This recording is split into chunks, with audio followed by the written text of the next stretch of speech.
And I have titled my message today as Understanding Healing. So, God's will for all of us is to be healed all the time. So, when we pray for ourselves, we don't speak to get healed, but we need to speak from the place that we are already healed, right? So, people don't get healed because they are trying to make the healing happen and forget that the healing has already happened. Now, if you hear someone is dead, then we go raise them up and we hug them. If our loved ones are mourning, we comfort them, we hug them, and we speak a word of comfort to them. But we don't tell them that God has taken this person away, or God has killed this person, because God is not the author of sickness, or God is not the author of death in the first place. Now, the promises in the Bible are like a will written to you and to me, right? So when it says that by his stripes you were healed, it's 100% in your account, and it was deposited in your account before you and I were born, but we have got nothing to do with it, right? So the pain that you see in your body is very true if Jesus is not present. But and when doctor gives a bad report, he has not seen God, or he has not factored God in that report. That you are able to see me, but he is not able to see me. So it's a heaven and earth difference, right? So when you have a promise of God, is Jesus standing in that situation because of his in that situation because of his promises, that by his will I was healed, that by his stripes I was healed. Now the word of God is God himself, right? And when you have the word of God in that situation, then you already have God in that situation, whether it is for your healing or for healing others. So we don't have to accept anything less than God's word for our life. Now we need to connect to the finished work of God at any given situation, and not the pain or the problem that we are going through, right? So when God was raised from the dead, you and I were raised with him, and we were seated far above every principality, every power, every dominion, every darkness in this world. So we don't need to separate faith for healing or raising the dead. Now, do you believe that Jesus was raised? Now, everything is connected to the one thing, that Jesus was raised from the dead, that is his resurrection. Now, Romans 10:9 says that if you confess with your mouth that the Lord Jesus and believe in your heart that God has raised him from the dead, you will be saved. Now, the only qualification to walk in healing is that we know that Jesus was raised from the dead. That is the resurrection of Christ. Now, we have nothing more to believe if we want to stay healed or release healing into others. That is to believe that Jesus was raised. Now, if you believe that the situation that you are going through right now, uh, then you are believing that Jesus was not raised from the dead. Now, if you believe in the sickness that you're going through, in your body or in your loved ones right now, then you're believing that Jesus was not raised from the dead. For that matter, if you believe that in any relationship issue that you're going through uh, in your life right now, then you believe that Jesus was not raised from the dead. If you believe in any of the problems or any of the situations or difficulties that you're going through in your life rather than in Jesus, then you believe that Jesus was not raised from the dead. Now there is nothing that I need to receive more to be qualified. Okay, healing is something that is not going to happen but has already happened on the cross. So the very reason we fail is because we know that he is watching, and we know he is here, but this thing is, we are not settled in our heart that it is already settled. Okay, I'll repeat this once again for you. The very reason we fail is because we knew that he is watching, and we know that he is here, but this thing is not settled in our heart that it is already settled, right? So the problem you're going through, or the mountain or the circumstances you're going through, is already finished on the cross 2000 years ago. Now the key to walk in miracles is that there is nothing that is more that needs to be done, but believe that it is already done. Now Mark 16:16 says that the only thing that you need to do is to believe the gospel. So you have to believe the good news, right? So we just have to lay our hands on the sick and they will be healed. There is nothing more that we can do to believe, but to believe, right? So when you speak, it will happen. Now, for example, the DNA of a dog enables it to bark. Now, I don't have a DNA of a dog, and my DNA makes me a human. So I don't bark, but I talk. So a dog is born of a dog and a man is born of a man. But a dog has a DNA of a dog, but you and I have a DNA of a Father God, right? So we were created in his likeness and his image. We were given the same power and the same authority. So our DNA is designed that when we lay hands on the sick, they shall be healed, and we can do nothing about it, right? So when I receive the word of God, it doesn't say anything to believe about myself, but to believe in Jesus, and that's all I need to do. And all that means is that I was born of God. Now, God has already written my DNA. Now, and my DNA says that I am born to heal, and I can do nothing about it. Amen. So, in the same way, you can do nothing about what has happened to you. Anybody who believes that Jesus is God, you can do nothing about these miracles. So when you believe in Jesus, walking in miracles will be a byproduct. Walking in healing will be a byproduct. Walking in signs, wonders, and miracles will be a byproduct, right? So who do you see Jesus as matters and makes a huge difference in our lives.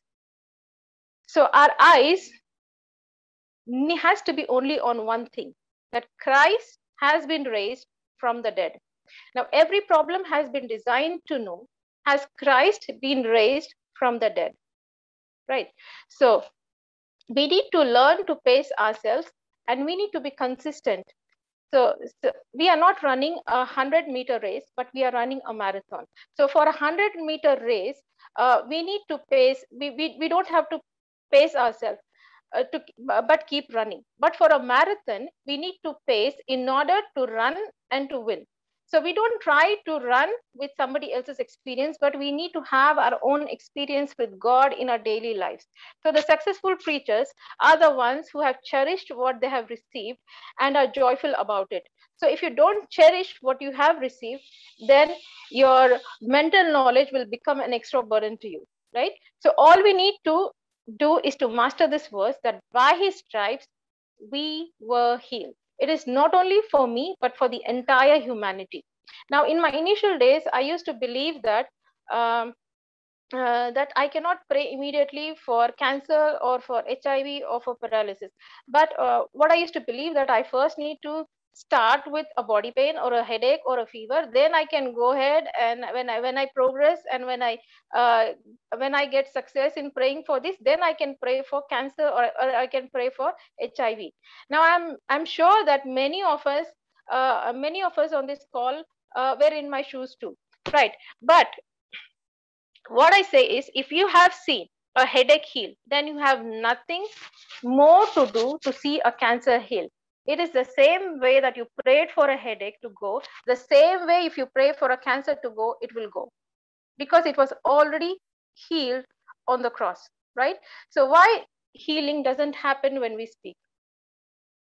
So when we pray for the sick, we pray from the spirit realm, and after we are done, we generally say, check if the healing has, if you see any difference, see if the healing has manifested, or if you're praying for a pain, for example, you say, check if the pain has reduced. No, so you stand there only after praying. So when we pray for healing, and when we pray, you check.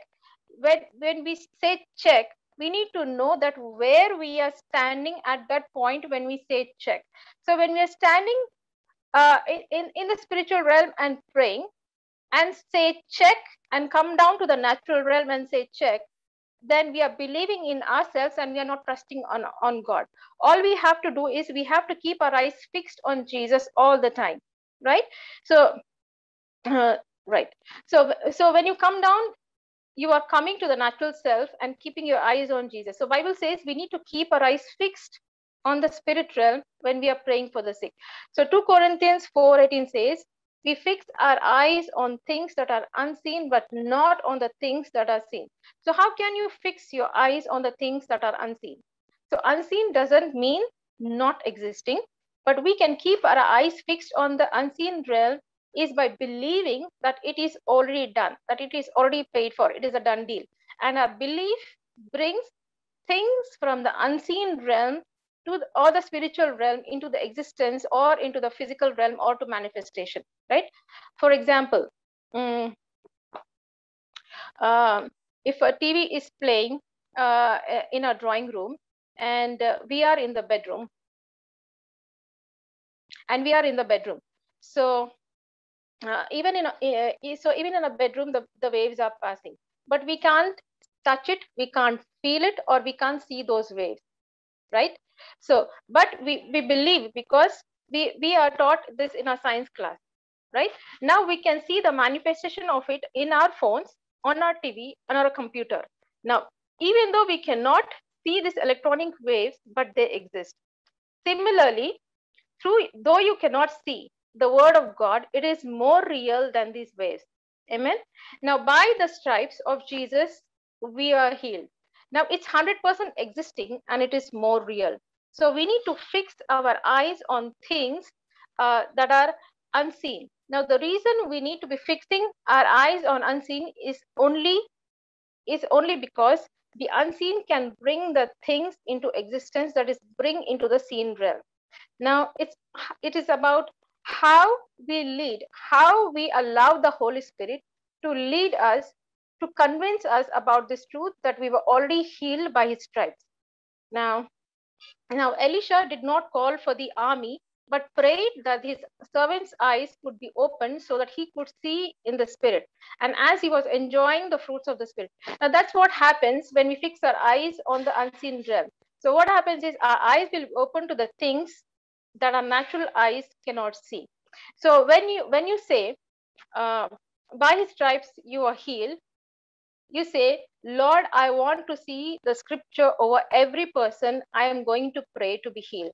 So we need to pray and meditate on this verse daily over people, that by his stripes they are healed, right? Now we got to do nothing but because we got to do nothing because we can do nothing about it. All we have to do is just believe that Jesus was raised so that we can receive the healing. Amen. So let's close our eyes as we pray. Father, I thank you for this time, Lord. I thank you for this word, Lord, that came forth, Lord. I pray, Father God, that as we meditate, Father God, on your word, Father God, that by his stripes we are healed, Father God, that we will walk in your divine health, Father God, and we will walk, Father God, in your supernatural healing, Father God. And I pray, Father God, right now, Father God, for everybody who is sick on this call, Father God. I pray, Father God, for each and every organ they are sick, Father God. I speak a realignment to their organs in their lives, Father God. I speak a complete healing and wholeness to their lives, Father God. I pray right now, Father God, for each and everyone, Father God, who are going through an emotional, Father God, an emotional stress or emotional burden in their lives, Father God. I speak, Father God, a realignment to their thoughts, Lord. I speak a realignment to their heart, Lord. I speak a realignment to their minds, Father God, that they will receive your love, Father God, that they will receive your comfort, Lord, that they will receive your joy, Lord. I pray for each and everyone on this call, Father God, who are going through, Father God, a difficult time, Lord, who are going through problems in their lives, Father God, that Father God, that every problem in their lives, Father God, that every situation in their lives, Father God, will be realigned, Father God, and they will have a new hope, Father God, a new joy, Father God, a new shalom, Father God, a new peace, Lord. So, Father, I thank you, Father God, that as we meditate on your goodness, Lord, and as we know, Father God, that each and every good thing come from you, Lord God, that we will never lack any good thing in our lives, Father God. And so, Father, we thank you, Lord, Father God, that as we believe in you, Lord, and as we believe in your goodness, Lord, Father God, that we will walk in your signs, wonders, and miracles all the time, Lord. So, Father, we thank you and we bless you, Lord. In Jesus' name I pray. Amen, amen, and amen.